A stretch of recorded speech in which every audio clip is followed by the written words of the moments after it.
So many people buy a rental property hoping to make a passive income from it. It's a great idea, but there are risks. It also takes a lot of work and planning, something that Empower Wealth has helped many property investors to do. OK, Bryce, a lot of people have that idea. Yes, they want to build an investment property portfolio.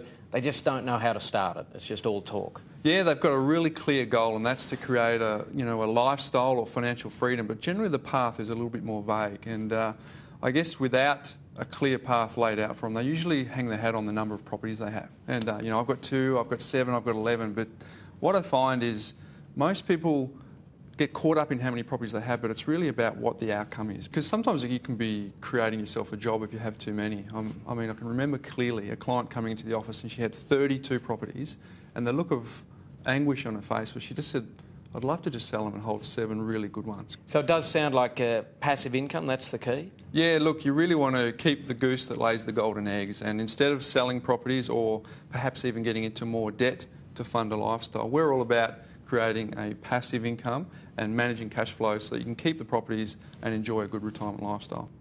All right, Ben, Bryce told us all about the quest for passive income. You're going to crunch the numbers for us. Take it away. Des, I'm just going to show you a very simple illustration of how you might go about doing this. So let's assume we're buying an investment-grade property worth $450,000.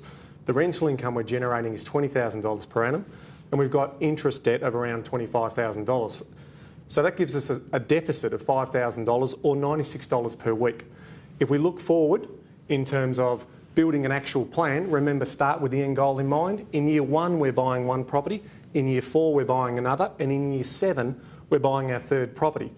If we look forward and we fast forward 10 years from now, we've got rental income on that first property now turning positively geared. On the second property, we've also got positively geared. Now, here's the 3rd property, Des, which obviously we only bought 3 years ago, so it's still in negative territory. So when we now look at fast forwarding into 20 years, we'll look at our combined outcome. Those 3 properties are now generating $151,000 of rental income. Sounds good. We've still got debt, so we're still paying debt down, so we've still got a shortfall in debt of around $72,000. But overall, we've got $79,000 in passive income now coming into the household, or $1,500 a week.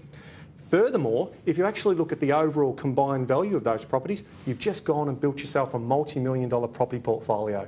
And so not a lot of properties, just simple, well planned out, all looking at cash flows and looking at personal circumstances. Now, this is a very simple illustration, and there's obviously a lot of assumptions that sit behind that. So we need to flesh those out, and we obviously haven't had time to do that today.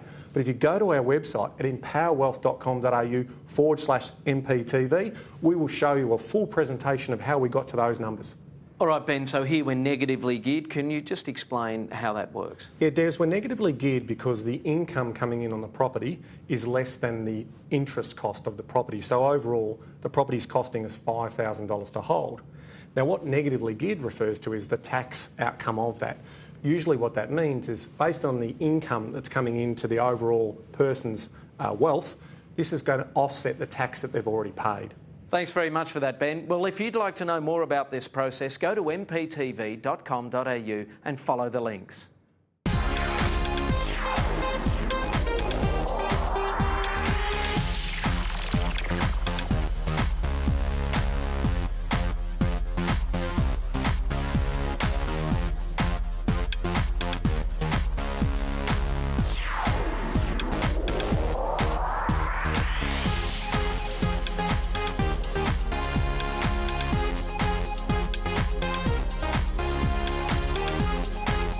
This show is brought to you by the Real Estate Institute of Victoria and realestateview.com.au.